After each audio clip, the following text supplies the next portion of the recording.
কি হলো বে? ঘোড়ার বাড়া কপাইলি চুদা, কি হইলো? বাবা আমি তোমার ছেলে ফুটতো গো। সে তো তোর আমি এর মতো মুখটা দেখেই চিনতে পেরে গেছি তুই আমার শালা ছেলে। তা বুকা চুদা, সাইকেলটা তো গান মেরে রেখে দিয়েছিস বে বুকা চুদা, এখন কি গান মারাইতে এসেছিস বল? এখন এসেছি বাবা বিশ্বাস কা ফাঁসা সিলিতে। কি কি বললি? 100 টাকা নিতে এসেছি। হবে তুই আর এইভাবে আমার কাছে হাত পেতে কতদিন টাকা পয়সা নিবি বে? হ্যাঁ, একটা কাজকর্ম দেখ গাবে। যখন আমার কাজ করার বয়স হবে না ঠিকই কাজে চলে যাবো, তোমার কথা বলতে হবে না। কেন বে, তোর কাজ করার বয়স হয়নি নাকি? না এখনো হয়নি। আর 100 টাকা নিয়ে কি করবি কি বে তুই? বাবা টাকা নিয়ে কি করবো না করবো সেটা আমি বুঝবো, তুমি যদি 100 টাকা দিয়ে তো কই বললাও তাহলে খরচা কোথায় করবো আমি? না হে, কই ফল দেবে না, তুমি আমার অন্ন ধ্বংস করবে আর তোমার কাছে কই ফল দেবে না। 100 টাকাটা দিবে তো দাও, ঠিক আছে অত কথা বলো না বাড়া। আর যদি আমি তোকে টাকা না দিই তাহলে কি করবি তুই? তোমার এই সাইকেলের গায়ে মেরে দেবো, অন্য জনকে বিক্রি করে দেবো, তখন বুঝবে। লেবে বোকা চোদা, ধর।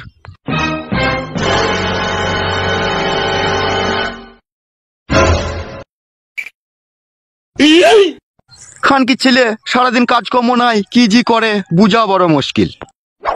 আসুন গোলাপ ফুল নিয়ে যান, খুবই অল্প দামে আপনাদের ভালোবাসার মানুষকে গিফট করুন।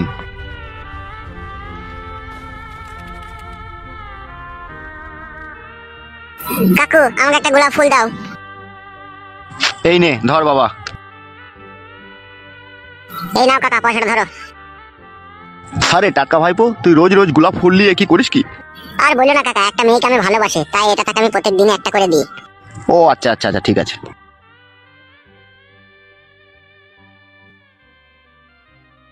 আসুন আসুন, সৌন্দর্য গোলাপ ফুল নিয়ে যান।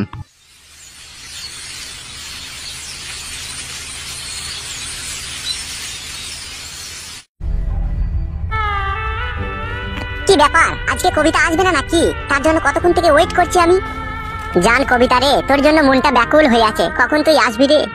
কবিতা জান আমার, তোমার জন্য পাষাণে বুক বেঁধে আমি অপেক্ষা করব, তুমি না আসা পর্যন্ত আমি এখান থেকে যাব না সোনা। কবিতা, এই কবিতা। হ্যাঁ বল বান্ধবী। ওই দেখ তোর জন্য কি অপেক্ষা করছে।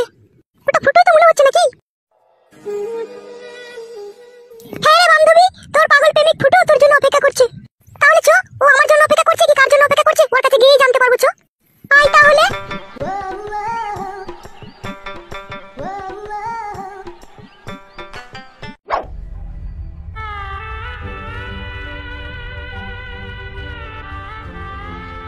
কি ফুটো, তুমি কার জন্য অপেক্ষা করছো? যার জন্য আমি অপেক্ষা করি সে আমার মনের খাঁচার ময়না পাখি, আমার প্রাণ প্রিয়সী জান, আমার কবিতা শোনা। তাই নাকি? এই কবিতা, ফুটো কি বললো শুনেছিস? শুনলাম তো, জান একটু কথা বলো ওর সাথে। ফুটো তুমি রোজ রোজ আমার জন্য একটা করে গোলাপ নিয়ে আসো কেন? তুমি ওই পয়সাগুলো তো পেটে খেতে পারো, তুমি কেন ফালতু আমার জন্য একটা করে গোলাপ কিনে নিয়ে আসো? কবিতা তুমি আমার মনের বাগানের এক সৌন্দর্য গোলাপ, তাই এই গোলাপ দিয়ে তোমাকে আমি শুভেচ্ছা জানাই, এই নাও ধরো। লে বান্ধবী কবিতা, ভালোবেসে দিচ্ছে যখন নে না। ফুটো তোমাকে একটা কথা বলবো আমি। শুধু একটা কথা কেন কবিতা, তোমার হৃদয়ের যত কথা আছে সব তুমি বলতে পারো জান। ফুটো তুমি আমাকে খুব ভালোবাসো বলো? হ্যাঁ আমার জান কবিতা, তুমি আমার শরীরের প্রতিটি অঙ্গ প্রত্যঙ্গই মিশে রয়েছো, শরীরের প্রতিটি রক্তর শিরায় শিরায় তুমি আমার মিশে রয়েছো। তুমি বিহীন এই জীবন পুরো অন্ধকারে ঢেকে যাবে জান। আর আমি যদি এই জীবনে তোমার না হতে পারি তখন কি করবে তুমি? ওইভাবে বলো না কবিতা, তুমি যদি আমার জীবন থেকে হারিয়ে যাও কখনো তাহলে আমার বুকের ভিতরে ইটের ভাটার মতো আগুন জ্বলবে জান, আমি বাঁচতে পারবো না। আরে বান্ধবী ফুটো তো তোকে সত্যি করেই ভালোবাসে মনে হচ্ছে। তুই চুপ। ফুটো আমি এখন আসছি, আবার পরে দেখা হবে। ঠিক আছে জান, তাই হবে, তোমার অপেক্ষাতে আমি থাকবো।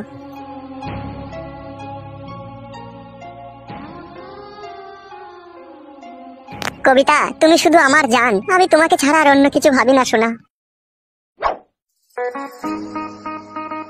কি রে বান্ধবী কবিতা, তুই ফুটোকে বিয়ে করবি তো?